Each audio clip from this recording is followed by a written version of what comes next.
Hi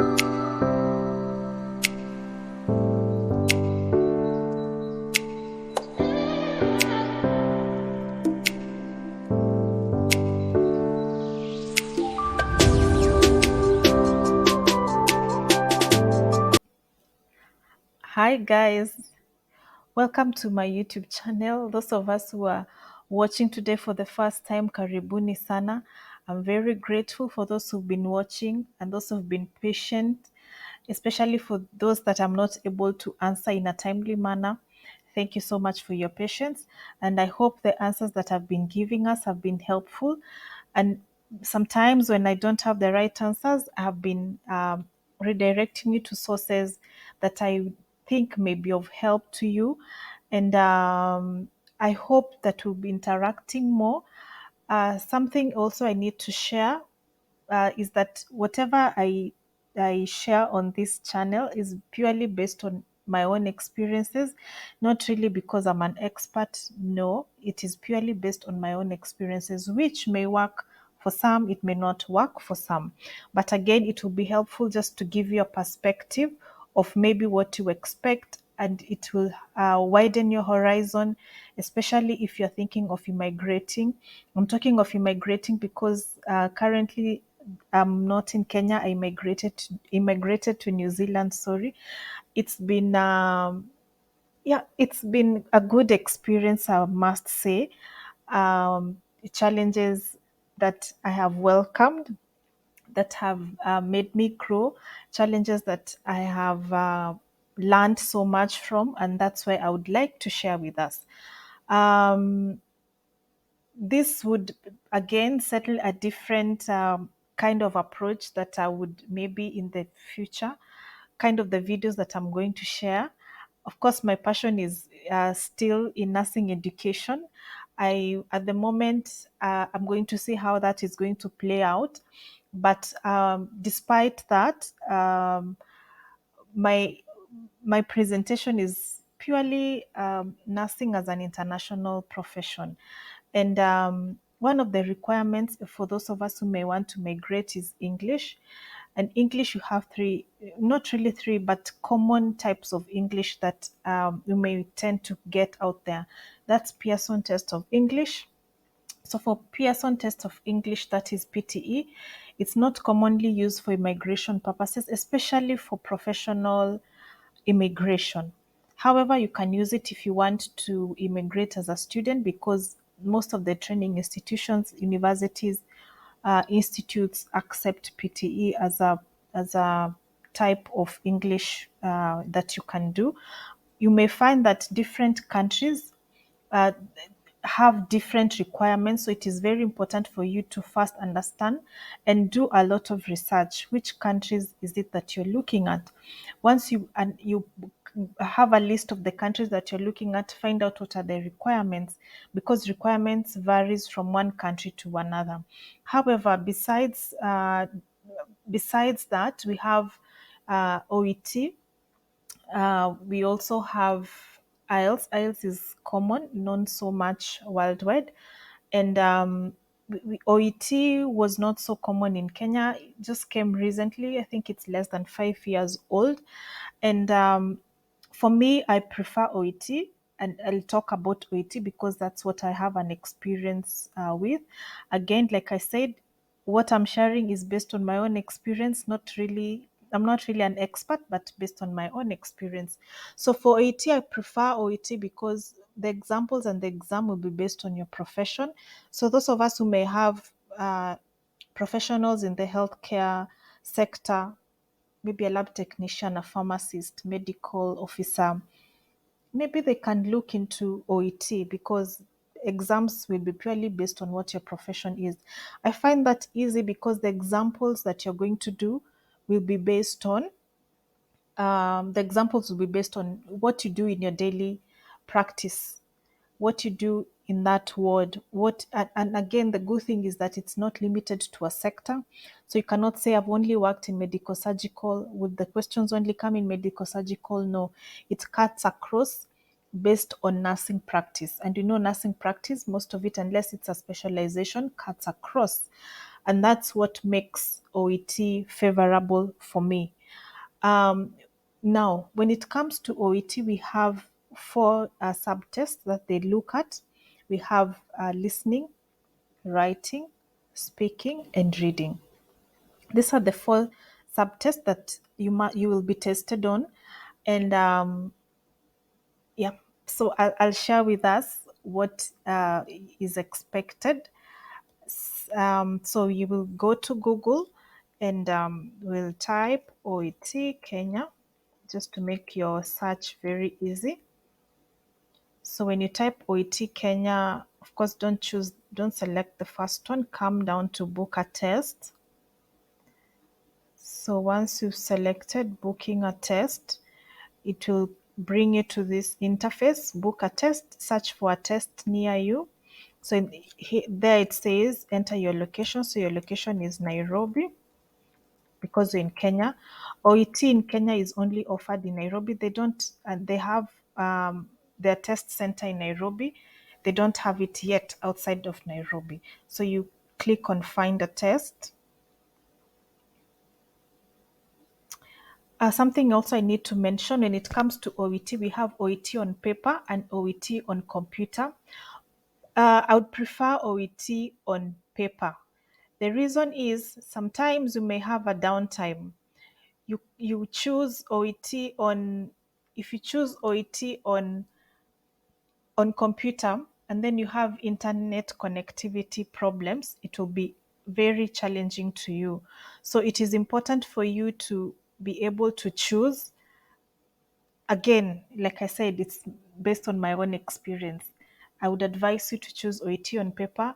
The reason is because you're going to have like support people that are going to support you on the day of the exam, and the support that they're going to give you is that if there is a problem with in connectivity, if there's a problem with connectivity, they're a witness to that because it will definitely have an effect. Assuming it's reading or writing or speaking, you're speaking and the gadget, the recording gadget, could be having a problem. So you may be speaking the whole time and the recorder is not recording. So what are you going to do? So when and that's why I preferred OET on paper, because the support staff are going to help you if there are challenges, whether it's technological challenges, physical challenges. Maybe you may get sick on the day of the exam, you may need it to be rescheduled. They're there to help you and to support you and report to OET so that you have that support. However, if you trust your internet connectivity and you trust yourself, you can as well do it on paper. What I've seen, especially for the Nursing Council of New Zealand, they prefer OET on paper. However, they also accept OET. Recently, there before they were not accepting OET on computer, but with the emergence of COVID, they were accepting that, and slowly they don't really prefer for you to do OET on computer. So you just confirm, as like I said, you need a lot of research before you make a decision, so that you don't make mistakes at the start of your journey. The other thing is that it is very expensive compared to IELTS. So I wouldn't want you to blunder and lose that money that would save up, that will use it for your migration process. Now, so you come to search for a test near you. In this case, it's Nairobi. Let's find a test.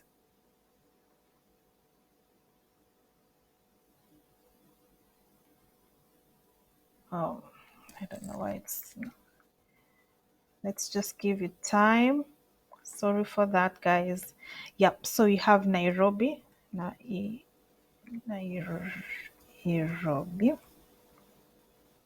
Nairobi. Yeah, Nairobi County. Then you click on that.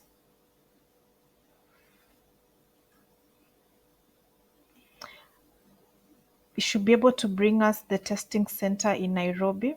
And then, yeah, so we have two testing centers. We have OET and computer offered at Computer Pride Limited. So you can see even on computer, you'll not be doing it in your own house. So you cannot say, I trust my internet, I can do it on my own house. No, you will need to do it at Computer Pride Limited, or you have an alternative of OET on paper. So I think to avoid so much stress on the day of the exam, why don't you just do OET on paper? OET on paper is done in International University Pathway College on James Gishuru Road. Then you can even check there the details. It should be able to show you where it is located, Kanjata Road off James Gishuru Road, and all that. So further information, they'll be able to email you when it's, I think, of 1 week to the date of your exam. They should be able to email you further information concerning the venue. So that shouldn't be a problem. And you will even have a number of a person that you may call when you have a problem. Now, so once you select, like in this case, I've selected OET on paper because that's what I did and I have an experience with. Then it will bring you to this dashboard where you can, if you've never registered for OET, you will need to register. If you click on register on your far right hand, you can be able to see there are 4 pages that you may need to fill up. Your biodata, all those details. You should be very keen when you're filling in your details, because the details that you're going to fill will always, that's the same details that will appear for your results. And remember, it should also match with your passport. Here you've started your journey for immigration. Your English requirements, your passport names and details should be able to match, so that they don't decline your application saying your requirements is, or your passport is different from the the details of your passport is different from the details of the exams. Now, you fill your details, it's 4 pages. I'm not going to take you through the process of registration, because that will require me to create another account or to do a new register, and I don't want to do that because I already have an account. I do not want to create 2 accounts, but basically it is very straightforward. There below, they'll require your email for you to be able to register, and that's why I wouldn't want to do that to jeopardize my future opportunities if I may want to do OET again. I don't want to create 2 accounts for the same. So once you do that, you click next. They'll send you a confirmation email on your email that you've provided there below. Once they send you a confirmation email, then you'll be able to confirm. Once you've been able to confirm, they'll send you an account. Once they send you an account, then now that becomes your account with the serial number that you will forever use, that serial number, such that if you do OET once, twice, thrice, 4 times, 5 times, you will have the same serial number. That's why it is very important for you to be very keen from the start of your registration and providing the right details that is required. Now, since I have an account, I'll just click on login, but I think that is pretty easy for you to be able to do. So once you click login, my details are already saved, so it is easy. There we go. And yeah, so it will bring you to a dashboard. My dashboard is different because already it has my previous results. However, your dashboard, you'll expect it to look like what you're going to see, but blank, because you are yet to do your exams. And as it loads up, it asks you, they're responsible for ensuring, sorry, blah, blah, blah. Then you understand. Yes, you understand. Yep. So once you do, you click on that. I go to my dashboard. You apply for the test.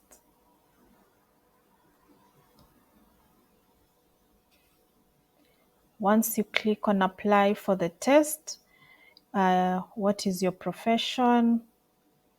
In this case, you have the options of choosing nursing, medicine, etc, etc. So you click on nursing. There, again, if you're doing OET for the first time, you must do all the 4.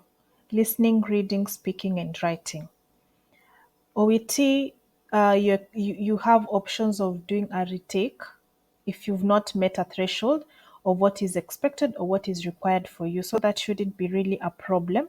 So given then, like I said, listening, reading, speaking, and writing, there's a note, not new candidates must take all four subtests. And then your country there, you indicate, of course, it's Kenya. Now here, it's the country that you're, you're not really, the country that you're going to do the exam from. That's what you're going to indicate. So you could be a Kenyan, but in Uganda. You want to do, I'm not sure if is there Uganda? I'm not sure. Assuming you're Kenyan in Fiji.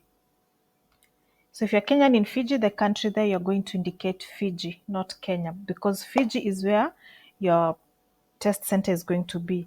Now, remember, our initial click was um, was International University Pathway. International University Pathway is only in Kenya and not in Fiji. So because we had chosen International University Pathway, then here it must be Kenya because International University Pathway can only be found in Kenya. Then you click on next. Once you click on next, you have an option of selecting a date. Now the next date is 2nd December. The following after is, so it is offered after every 2 weeks. After every 2 weeks, and once you've done your exam, expect the results after 10 days.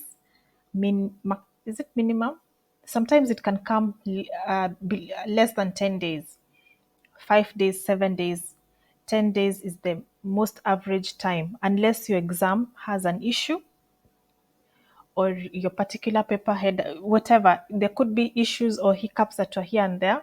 It may take more than 2 weeks, but if you did and sat for the exam smoothly, expect your results in 2 weeks. So so you choose whichever day you want to do. Assuming you want to do it on 16th December, you click on next. Once you click on next, it is going to allow you once again to choose a venue. And this is good because it's helping you to confirm. So here it is International University Pathway. Select special arrangement. Do you have any special arrangement that you may want to be considered while doing this exam? None, well and good. If it's medical, you click on medical. Yeah, and sometimes they may want you to give a proof of, you describe what is your medical issue.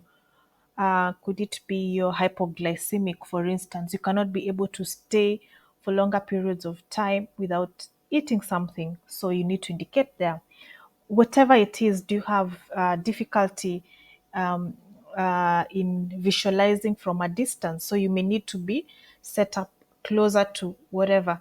All those needs that you may have, indicate there. Others, if it is non-medical, please also upload. If possible, give a supporting documentation. So you need to choose the file and upload whatever supporting document that you may have. So in this case, there is none special arrangement that you may need. So we click on next. Once you click on next, it's going to show you the exams that you've already booked. So we have, I'll just scroll this way.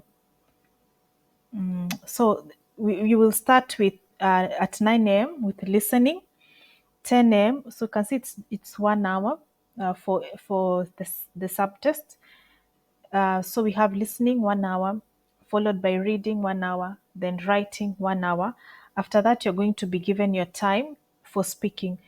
The reason is it will be dependent on how many applicants are there for that particular day. Speaking, you will have a facilitator who will read out to you what is the task that you need to do, and you, the applicant, sorry, the applicant is going to respond to what the facilitator is saying. So in this case, it is very hard for them to give you when you're going to start and at what time, because they may not know as at the moment how many applicants are going to be there. So on the day of the exam is when you're going to be told For instance, Ruth, your speaking will be at 2, your speaking will be at 1, your speaking will be at 3, depending on the number of um, applicants that are going to turn up. Then the figures there you have, it's 587. The reason I said it's very expensive, however, the 587 is Australian dollars, not US dollars, it's Australian dollars. Whichever, it's still expensive. That's why you must be very careful on how you do your application. Number two, give it your best shot. If possible, do it once and for all and pass, and you'll be very kind to yourself. I also need to say, be open minded. You may not meet the threshold that is required. You have an opportunity to do receipt for that particular subtest. So don't lose hope. Face it with faith and that you're going to pass. But again, if you don't pass, don't beat down yourself too much. Get to know what you didn't do well. Do more practice. There's a lot of materials that you can be able to read online and be able to sit for this particular exam. Something else that I need to mention, you do not have, again, depending with your own abilities, you know yourself better. But for me, I was able to sit for the exam, self-study, self-preparation, did everything by myself, and that was good because it helped me not to have so much expenses in this process. Again, if you are not in a position to, unless maybe you know your limitations, it is okay to seek help. There are so many teachers out there who may want to train you about OET, but you need to be very careful that you're not scammed, and so that you also get the right guidance that you may need. The best guidance I would advise you is YouTube. OET have their own website, have their own YouTube channel, that they have their own facilitators that would teach for a whole hour. So if I was you, instead of paying that 10,000 to someone to teach you, why don't you buy enough bundles and subscribe to OET? Actually, OET channel is free, but we have other providers that you need to subscribe to. If you must pay, I would prefer you pay to those providers that have been recommended by OET, because they will use guidelines that have been set by OET and not guidelines that any Tom, Dick, and Harry can be able to use. And for that, I think that's the most crucial bit of it. The next is, of course, proceed to checkout, where you make the payment. Once you make the payment, then that's it. Again, you need to see, if you look on the other extreme left hand side, that's my left hand side, you can see the color keeps on changing. The moment you complete one step, it changes from blue to green. So in this step, we are in step 4, where you need to review and make your payment. Once you make your payment, you'll get an email confirmation that it has been set. Once you get an email confirmation that all has been set, then that will be good to go. I'll continue preparing for your exam, and I believe that you're going to pass. So with that, I think you have we've started the process and the step of how you book for your OET exams. Like I said, self-study is possible. It is possible to do a self-study so long as you put in time and effort and all the dedication that you need to. With having said that, I wish you guys all the best. Again, if you have questions, please feel free to interact. Feel free to ask those questions. I'll be able to give you answers based on my own knowledge, based on my own experiences, and where I do not have the necessary knowledge and experience, I'll just let you know. I don't think I'm able to answer you. And if I know an alternative person that can be able to give you a proper feedback, I for sure will be able to connect you. So thank you so much. Stay blessed, and I wish you all the best in this journey. Um, it's a good journey that you are embarking. Don't give up. It's going to have challenges. You're going to face obstacles, but eyes is on the ball. Your eyes should be on the ball. You should focus on what you intend to achieve. Thank you so much and God bless. Bye.